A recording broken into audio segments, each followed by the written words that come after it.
السلام علیکم ورحمۃ اللہ۔ نمازیں جمع کرنے کی دو صورتیں ہیں، ایک جمع حقیقی ہے اور دوسری جمع سوری۔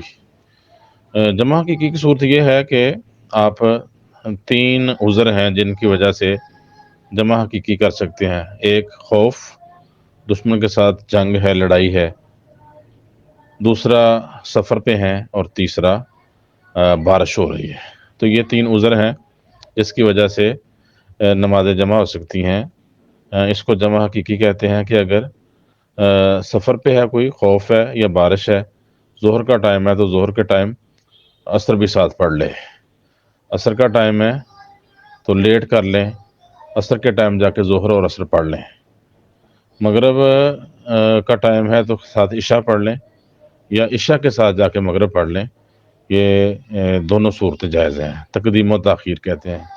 ایک نماز کے پہلے وقت پہ دونوں اکٹھی کر لیں، دوسری نماز کے ٹائم پہ جا کے لیٹ کر کے دونوں پڑھ لیں، یہ صورتیں جائز ہیں۔ تین عذر ہیں، خوف، سفر اور بارش۔ دھند جو ہے یہ جمع کرنے کا کوئی عذر نہیں ہے، دھند ہے، سردی ہے، تو اس میں نمازوں کو ان کے اوقات پہ پڑھا جائے گا، یہ جمع نہیں کی جا سکتی۔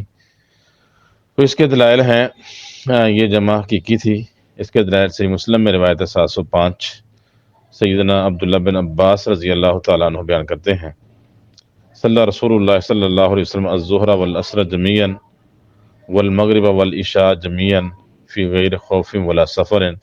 رسول اللہ صلی اللہ علیہ وسلم نے ظہر اور عصر کی نمازیں جمع کی اور مغرب اور عشاء کی نمازیں اکٹھی پڑھی، خوف بھی کوئی نہیں تھا دشمن کا اور سفر بھی نہیں تھا۔ تو مطلب خوف میں تو سفر میں آپ ایسا کرتے تھے کہ بغیر خوف اور سفر کے ایسا ہوا ہے۔ دوسری روایت ہے، عبداللہ بن عباسی ان کے راوی ہیں رضی اللہ تعالیٰ عنہ بیان کرتے ہیں، جامع رسول اللہ صلی اللہ علیہ وسلم بین الظہر والعصر والمغرب والعشاء بالمدینہ فی غیر خوف ولا مطر۔ رسول اللہ صلی اللہ علیہ وسلم نے ظہر اور عصر کی نماز اکٹھی پڑھی، مغرب اور عشاء کی نماز اکٹھی پڑھی مدینہ میں، خوف بھی کوئی نہیں تھا اور بارش بھی نہیں تھی۔ یہ صحیح مسلم میں 705 نمبر روایت ہے۔ تو ان دو روایات میں ایک تو شرعی عذر آگے جن کی وجہ سے نماز جمع کی جا سکتی ہے، جمع حقیقی، ایک سفر ہے، دوسرا خوف ہے اور تیسرا بارش ہے۔ یہ علتیں ہیں جہاں جمع حقیقی جس کی ہم نے وضاحت کر دی ہے وہ کر سکتے ہیں۔ دوسری صورت ہے جمع سوری۔ صورتاً یہ جمع کی ایک صورت بن جاتی ہے، لیکن یہ حقیقت میں جمع نہیں ہوتی۔ ہر نماز کو اس کے وقت میں پڑھا جاتا ہے۔ ظہر کو مؤخر کریں کہ بالکل آخری وقت میں جا کے ظہر پڑھیں، اور ظہر پڑھنے کے بعد عصر کا ٹائم شروع ہو جائے تو ساتھ عصر پڑھ لیں۔ اسی طرح مغرب کو بالکل آخری وقت میں جا کے پڑھیں، اور مغرب کے ساتھ ہی جو ہی مغرب ختم ہو ساتھ عشاء کا وقت ہو جائے، تو یہ ایک صورتاً جمع ہو جاتی ہے لیکن حقیقت میں جمع نہیں، مطلب ہر نماز کو اس کے وقت میں پڑھا گیا ہے۔ تو اس کی تفصیل بھی صحیح بخاری اور صحیح مسلم میں ہے۔ عبداللہ بن عباس رضی اللہ تعالیٰ عنہ اس کے راوی ہیں، کہتے ہیں، صلیت مع رسول اللہ صلی اللہ علیہ وسلم ثمانین جمیعا، میں نے رسول اللہ صلی اللہ علیہ وسلم کے ساتھ 8 رکعت ایک ساتھ پڑھی، وسبعا جمیعا، اور 7 رکعت ایک ساتھ پڑھی۔ 8 رکعتوں سے مراد ظہر کی 4 اور عصر کی 4، اسی طرح 7 رکعتوں سے مراد مغرب کی 3 اور عشاء کی 4۔ یہ اللہ کے رسول کے ساتھ میں نے اکٹھی پڑھی ہیں، مثلا صورتاً ان کو جمع کیا گیا۔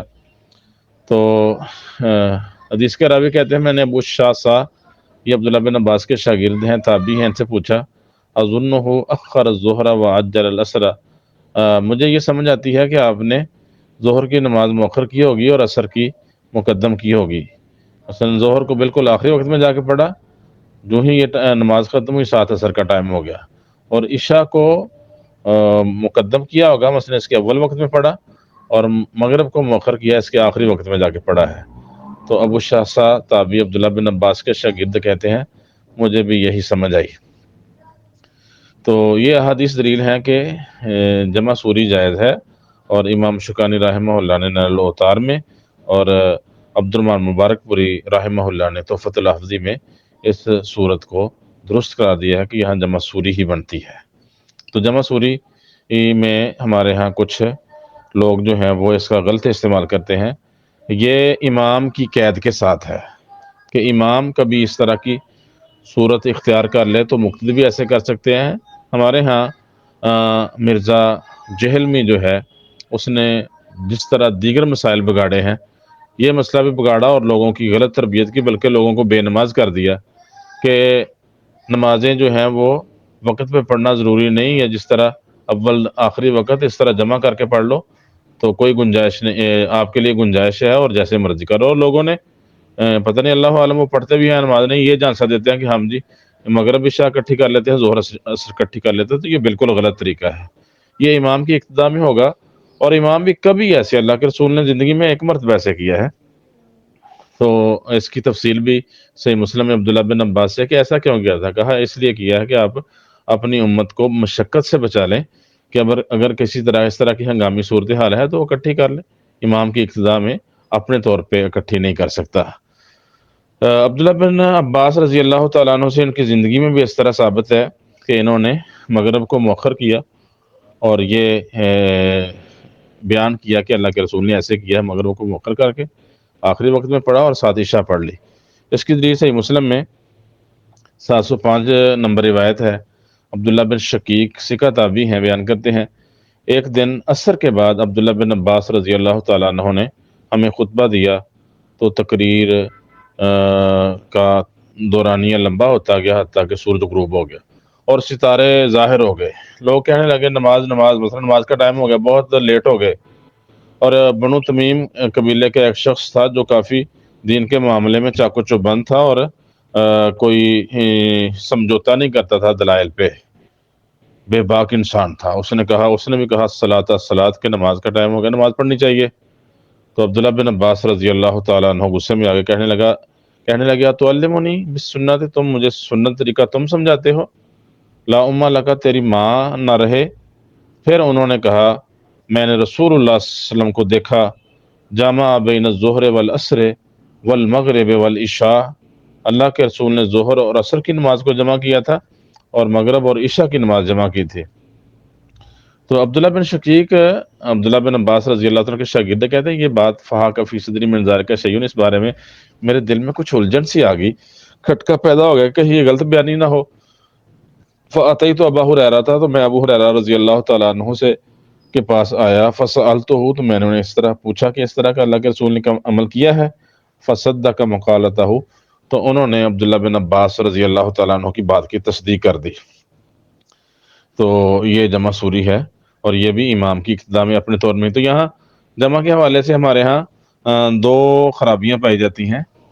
احناف جو ہیں وہ تو جمع حقیقی کو مانتے ہی نہیں ہیں، سفر میں ہوں تو وہ سفر میں قصر کر لیں گے لیکن نمازیں جمع نہیں کریں گے، حالانکہ بخاری مسلم کے اور ابھی ہم نے جو بیان کیا بے شمار دلائل ہیں جس میں اللہ کے رسول سے سفر کی وجہ سے نمازوں میں تقدیم و تاخیر جائز ہے، اور جمع حقیقی کہ ظہر ٹائم آپ عصر پڑھ لیتے، عصر ٹائم ظہر پڑھ لیتے، مغرب ٹائم عشاء جمع کے ساتھ عشاء ملا لیتے، اور کبھی سفر میں ہوتے سفر جاری رکھتے اور عشاء کے ٹائم جا کے مغرب عشاء اکٹھی پڑھ لیتے، تو وہ تو جمع حقیقی کے قائل نہیں، ہر نماز کو اس کے وقت پہ پڑھتے ہیں۔ اور مرزا جہرمی کے جو ہیں کہہ لو کہ ان کے معتقد اور ان کے مقلدین، وہ جو ہیں وہ اپنے طور پہ ہی جمع سوری چلائی جاتے ہیں، نہ مسجد میں جاتے ہیں اور نہ کسی کی بات مانتے ہیں، تو اپنی اس ایک فضول بات کہہ دی جو اس نے کہ جمع کر لو جی جمع کر لو، اتنا شور ڈالا بھئی، ایک تو اس کو عادت بنانا ٹھیک نہیں، دوسرا امام کی اقتداء کے بغیر ٹھیک نہیں۔ امام ساری زندگی نہ کرے آپ نہیں کر سکتے، امام کبھی کر لے آپ اس کے ساتھ کر سکتے ہیں، تو ان چیزوں کو ملحوظ رکھنا چاہیے۔ السلام علیکم ورحمۃ اللہ۔